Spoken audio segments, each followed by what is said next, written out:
بسم اللہ الرحمن الرحیم۔ آئے دن پیغمبر اسلام محمد الرسول اللہ صلی اللہ علیہ وسلم کی شان میں گستاخیاں کی جا رہی ہیں۔ ابھی ایک بدبخت کی گستاخی کا معاملہ ٹھنڈا بھی نہیں ہوا تھا کہ ایک سور صفت بدبخت نے پیارے آقا صلی اللہ علیہ وسلم کی شان اقدس میں بکواس کرتے ہوئے کروڑوں مسلمانوں کا دل چھلنی کیا ہے۔ مسلمانوں، اگر ان پے در پے گستاخیوں کے باوجود بھی تمہاری زندگی اسی طرح گزر رہی ہے جیسے پہلے گزرتی تھی، تمہارے صبح و شام معمول کے مطابق ہی گزر رہے ہیں، ان معاملات کی وجہ سے کوئی اضطراب نہیں، تحفظ ناموس رسالت کی کوئی فکر نہیں، تو معاف کرنا، ابھی تمہارے لیے بس یہی کہا جا سکتا ہے کہ خدا تجھے کسی طوفان سے آشنا کر دے، خدا تجھے کسی طوفان سے آشنا کر دے کہ تیرے بحر کی موجوں میں اضطراب نہیں۔ ایسے بدبختوں کے خلاف کڑا سے کڑا قانون بننا چاہیے۔ انہیں نہ تو کوئی جانتا ہے اور نہ ہی کوئی پوچھتا ہے، بس شہرت پانے کے لیے، لوگوں کے درمیان چرچت رہنے کے لیے اپنے انت بھکتوں کی بھیڑ میں بکواس کر کے ماحول زہریلا کرتے ہیں تاکہ چرچے میں آ جائیں۔ مگر ان جاہلوں کی باتوں پہ کیا کان دھرنا جن کی خمیر میں خباثت ہی خباثت بھری ہے۔ آج کی اس ویڈیو میں میں ان لوگوں کے بیانات پیش کروں گا جو دنیاوی نقطۂ نظر سے اعلیٰ قسم کے تعلیم یافتہ لوگ تھے، جن کی کتابیں یونیورسٹیز میں پڑھائی جاتی ہیں، جنہوں نے دشمنی کا چشمہ نکال کر پیغمبر اسلام محمد الرسول اللہ صلی اللہ علیہ وسلم کی زندگی کا مطالعہ کیا تو ایسی سچائی بیان کر گئے کہ ان میں سے ہر ایک اسکالر کا ایک بیان ان جیسے لاکھوں جاہلوں کو آئینہ دکھانے کے لیے کافی ہے۔ ویسے تو پیارے آقا صلی اللہ علیہ وسلم کی شان و عظمت بیان کرنے والے غیر مسلم اسکالرز کی تعداد سینکڑوں پر مشتمل ہے، مگر آج کی اس ویڈیو میں میں صرف 3 غیر مسلم تعلیم یافتہ لوگوں کا بیان آپ کے سامنے پیش کروں گا، جنہیں سننے کے بعد آپ کہیں گے ان پڑھے لکھے لوگوں کے بیان کے سامنے ان جاہلوں اور الڑوں کی بات کی کوئی حیثیت نہیں۔ اگر میری اس ویڈیو کو کوئی غیر مسلم دیکھ رہا ہے تو میں صرف یہی کہوں گا کہ تم صرف ایک مرتبہ پروپگینڈا کی مایا جال سے باہر نکل کر اپنے دماغ کا صحیح استعمال کرتے ہوئے پیغمبر اسلام محمد الرسول اللہ صلی اللہ علیہ وسلم کی سیرت کا، ان کی زندگی کا مطالعہ کر لو۔ واللہ العظیم تم خود فیصلہ کرو گے کہ یہ جاہل صرف الزام تراشی کر رہے ہیں، ان جاہلوں کی باتوں کا سچائی سے کوئی تعلق نہیں۔ بہر صورت میں جن 3 لوگوں کا بیان پیش کرنے والا تھا اس میں پہلا نام ڈاکٹر مائیکل ہارٹ کا ہے، جو 28 اپریل 1932 عیسوی میں امریکہ کے شہر نیو یارک میں پیدا ہوا۔ ڈاکٹر مائیکل ہارٹ نے ایک کتاب لکھی ہے جس کتاب کا نام the 100 a ranking of the most influential persons in history, جو 1978 میں شائع کی گئی۔ اس کتاب کو لکھنے کے لیے اس نے تقریباً 28 سال تحقیق کی۔ ڈاکٹر مائیکل ہارٹ کی شہرت کی وجہ یہ کتاب بھی ہے۔ اس کتاب میں اس نے انسانی تاریخ کے 100 عظیم لوگوں کا تذکرہ کیا ہے، مطلب یہ کہ حضرت آدم علیہ السلام سے لے کر آج تک جتنے لوگ آئے ہیں ان میں سے 100 عظیم لوگوں کو ان کی کارکردگی کی بنیاد پر، کے کارناموں کی بنیاد پر اس نے اپنی کتاب میں جگہ دی ہے۔ یہ 100 لوگ وہ ہیں جنہوں نے تاریخ کا دھارا بدل کر رکھ دیا، جن کے کارناموں کے اثرات ملک نہیں بلکہ ممالک میں پھیلے ہوئے ہیں، صدی نہیں بلکہ صدیوں تک پھیلے ہوئے ہیں۔ پھر ان 100 لوگوں کی بھی فہرست تیار کی گئی، نمبر 1 نمبر 2 کر کے، ان کے کارناموں کے بیس پر۔ آپ کو جان کر فرحت بخش حیرت ہوگی، ڈاکٹر مائیکل ہارٹ نے عیسائی ہونے کے باوجود پہلے نمبر پر حضرت عیسیٰ علیہ السلام کا نام نہیں دیا، سائنٹسٹ ہونے کی وجہ سے پہلے نمبر پر نیوٹن کا نام نہیں دیا، بلکہ غیر جانبدارانہ طور پر سچائی قبول کرتے ہوئے پہلے نمبر پر اس نے مسلمانوں کے پیغمبر محمد الرسول اللہ صلی اللہ علیہ وسلم کا نام دیا ہے، اور اس نے اس بات کا بھی اعتراف کیا ہے۔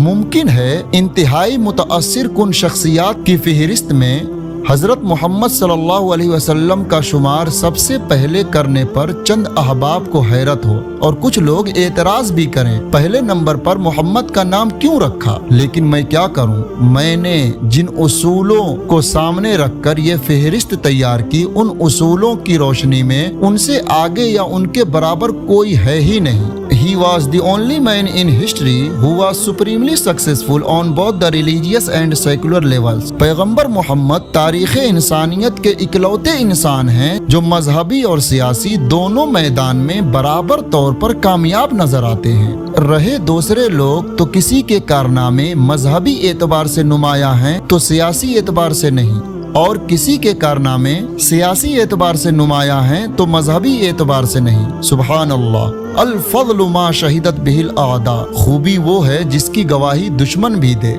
एक मिसाल के जरिए समझिए कि पैगंबर इस्लाम ने किस तरह लोगों के सोचने का तरीका बदल दिया। पैगंबर इस्लाम ने किस तरह तारीख का नक्शा बदल कर रख दिया। आपको पता होगा कि पैगंबर इस्लाम मुहम्मदुर रसूलुल्लाह सल्लल्लाहु अलैहि वसल्लम जिस वक्त पैदा हुए उस वक्त अगर किसी के यहाँ बच्ची पैदा होती तो एक बाप अपनी बच्ची को जिंदा जमीन में दफन कर देता था। इस जुल्म बर्बरियत की तरफ कुरान पाक में भी इशारा फरमाया गया है। वइदा बुश्शिरा अहदुहुम बिल उन्सा ज़ल्ल वजहुहु मुस्वद्दन व हुवा कज़ीम यतवारा मिनल कौमि मिन सूइ मा बुश्शिरा बिहि अयुमसिकुहु अला हूनिन अम यदुस्सुहु फित तुराब अला साअ मा यहकुमून। और जब उनमें किसी को बेटी होने की खुशखबरी दी जाती तो दिन भर उसका मुंह काला रहता था, वो गुस्सा खाता है, लोगों से छिपता फिरता है उस बशारत की बुराई के सबब। क्या उसे जिल्लत के साथ रखे या उसे मिट्टी में दबा देगा।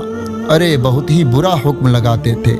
यानी एक बाप अपनी बेटी को मिट्टी में जिंदा दफन करने का फैसला करता था। लेकिन पैगंबर इस्लाम ने इस बुरी रस्म को जड़ से उखाड़ फेंका और ऐसा जुर्म करने वालों को सख्त वईदें सुनाई और बेटियों की अच्छी तरह परवरिश करने पर जन्नत की बशारत सुनाई। यहाँ तक कि एक दिन ऐसा आया कि वो लोग जो बच्चियों की पैदाइश को मनहूस समझते थे वो बच्चियों की पैदाइश को खैर बरकत समझने लगे। जिनका चेहरा बच्चियों की पैदाइश पर काला हो जाता था वही चेहरा अब बच्चियों की पैदाइश पर चमकने लगा। वो लोग तमन्ना करने लगे काश कि मेरे यहाँ बच्ची पैदा होती ताकि मैं उसकी परवरिश करके निकाह कर दूं और जन्नत में मुस्तफ़ा जाने रहमत सल्लल्लाहु अलैहि वसल्लम का पड़ोस मिल जाए। खुद पैगंबर इस्लाम सल्लल्लाहु अलैहि वसल्लम ने अमली तौर पर अपनी बेटियों से मोहब्बत करके लोगों का किरदार बदल दिया। यहाँ तक कि अगर किसी की मौत हो जाती और उनकी कोई बेटी होती तो कई दावेदार खड़े हो जाते उस बच्ची की परवरिश करने के लिए। वाक़यात सीरत की किताबों में पढ़े जा सकते हैं। इसी तरह के बेशुमार कारनामों को देखते हुए माइकल हार्ट ने ईसाई होने के बावजूद पहले नंबर पर इस्लाम के पैगंबर मुहम्मदुर रसूलुल्लाह सल्लल्लाहु अलैहि वसल्लम का नाम दिया। मैं जिन 3 लोगों का बयान पेश करने वाला था उसमें दूसरा नाम अल्फोंस डी लामार्टिन का है जो 1790 में फ्रांस में पैदा हुआ। उसकी कई किताबें यूनिवर्सिटीज में पढ़ाई जाती हैं। वो अपनी एक किताब में पैगंबर इस्लाम की हिकमतो दानाई बयान करते हुए कहता है, if greatness of purpose, smallness of means and astonishing result are the 3 criteria of a human genius, who could dare compare any great man in history with Muhammad sallallahu alaihi wasallam। अगर मकसद की बुलंदी, असबाब की किल्लत और हैरत अंगेज नतीजा ये 3 चीजें किसी अक्लमंद आदमी की पहचान हैं तो तारीख़ इंसानियत में कौन है जो मोहम्मद सल्लल्लाहु अलैहि वसल्लम के मद्दे मुकाबिल खड़ा हो सके। नाजरीन, इस पैराग्राफ में लामार्टिन ने किसी अक्लमंद आदमी की पहचान के लिए 3 नुक्ते बयान किए हैं। नंबर 1, मकसद की बुलंदी, यानी अक्लमंद आदमी का मकसद बहुत बुलंद होता है। अब आइए देखें प्यारे आका सल्लल्लाहु अलैहि वसल्लम का मकसद कितना बुलंद था। हुजूर सल्लल्लाहु अलैहि वसल्लम का मकसद अल्लाह ताला की वहदानियत का पैगाम फैलाना, इंसानियत की रहनुमाई करना, समाजी इंसाफ कायम करना था।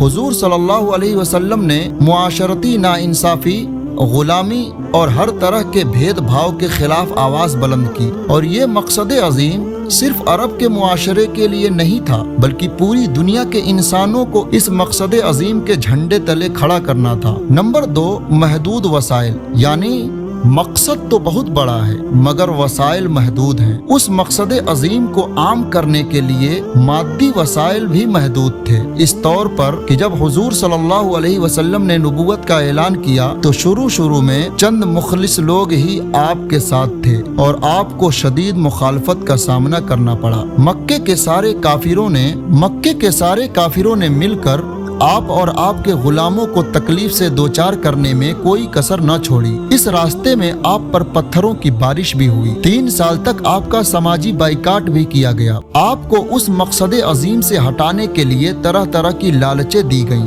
आपको कत्ल करने का मंसूबा बनाया गया, यहाँ तक कि आप हिजरत करके मदीना तशरीफ ले गए। काफिरों ने आपको वहाँ भी नहीं छोड़ा।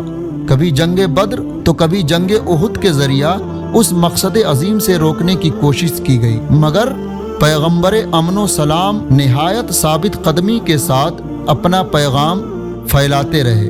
यहाँ तक कि उस मेहनत व मशक्कत के बाद एक हैरत अंगेज और बहुत ही शानदार नतीजा बरामद हुआ। आज हम नजर दौड़ाते हैं तो देखते हैं कि पैगंबर इस्लाम हजरत मोहम्मद सल्लल्लाहु अलैहि वसल्लम के पैगाम पर अमल करने वाले दुनिया भर में पाए जाते हैं। गोया जिस मजहब की बुनियाद हुजूर सल्लल्लाहु अलैहि वसल्लम ने अरब में रखी, उसने अरब से निकलकर पूरी दुनिया में करोड़ों लोगों को मुतासिर किया। इस्लाम की तालीमात ने दुनिया भर के मुख्तलिफ तहजीबों पर गहरे असरात मुरत्तब किए हैं। मुसलमान आज भी उनकी तालीमात की रोशनी में अपनी जिंदगी बसर करते हैं और ये पैगाम आज भी जिंदा है। इन तमाम पहलुओं के साथ हजरत मोहम्मद सल्लल्लाहु अलैहि वसल्लम की शख्सियत एक जीती जागती मिसाल है कि कैसे कोई शख्स अजीम मकसद, महदूद वसाइल और शानदार नताइज के साथ तारीख में अपना नाम रकम कर सकता है। 3 लोगों की लिस्ट में तीसरा नाम गांधी जी का है। गांधी जी ने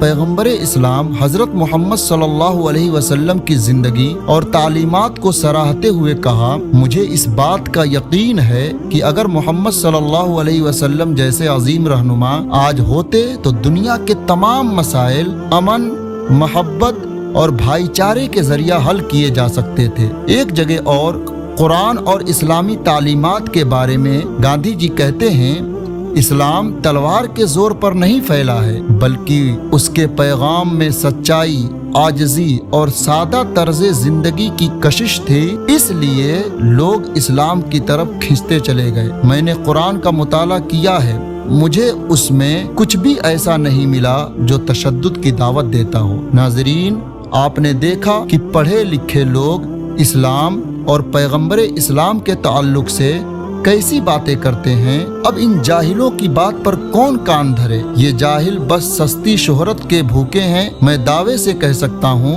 अगर दुश्मनी का चश्मा निकालकर ये जाहिल खुद पैगंबर इस्लाम सल्लल्लाहु अलैहि वसल्लम की सीरत का मुताला करें तो प्यारे आका सल्लल्लाहु अलैहि वसल्लम पर फरेफ्ता हो जाएं।